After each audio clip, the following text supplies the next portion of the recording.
Hi, my name is Mrs. Boydis, and I'm one of the school counselors. In this lesson, we're going to talk about how you can get your working permit.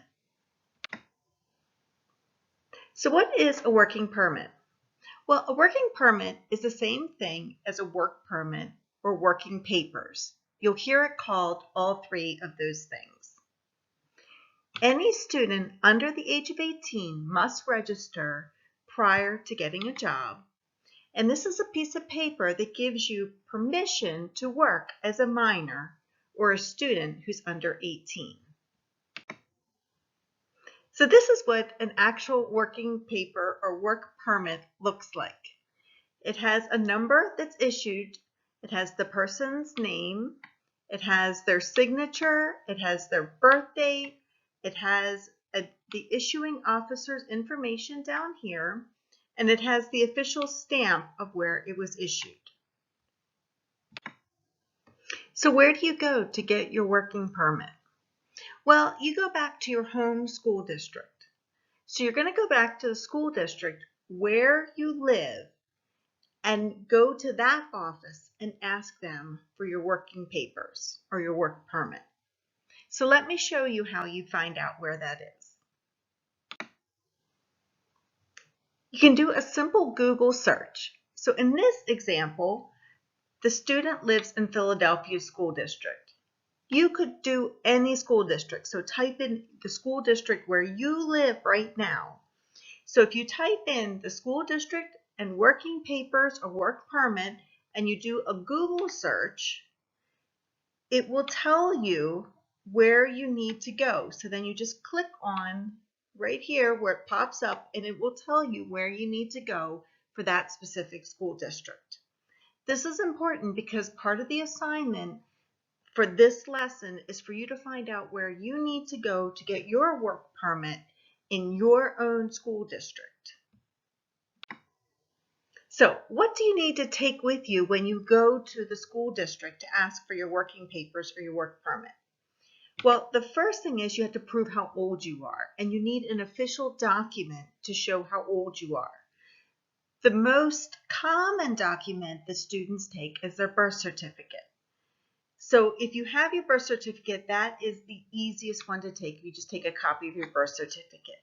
If you don't have your birth certificate, then there's a couple other documents that they'll accept in place of your birth certificate, and I have them listed here. The next thing is you need your parent or guardian's signature.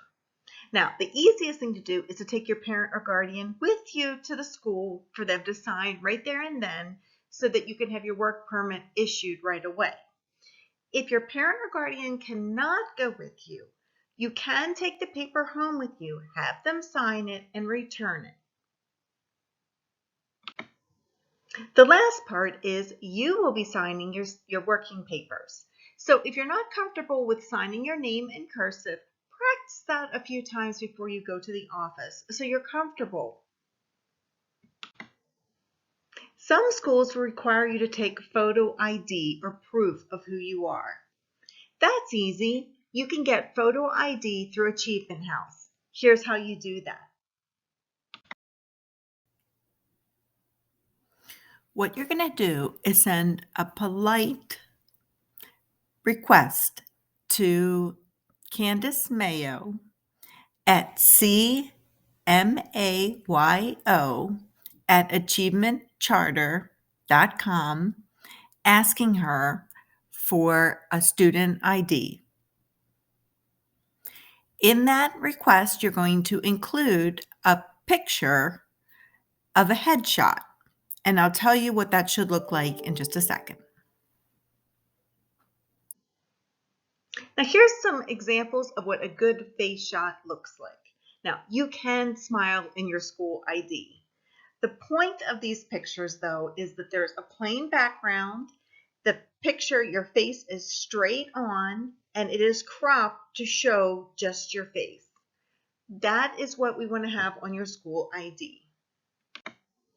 These are examples of pictures that are not good for your school ID.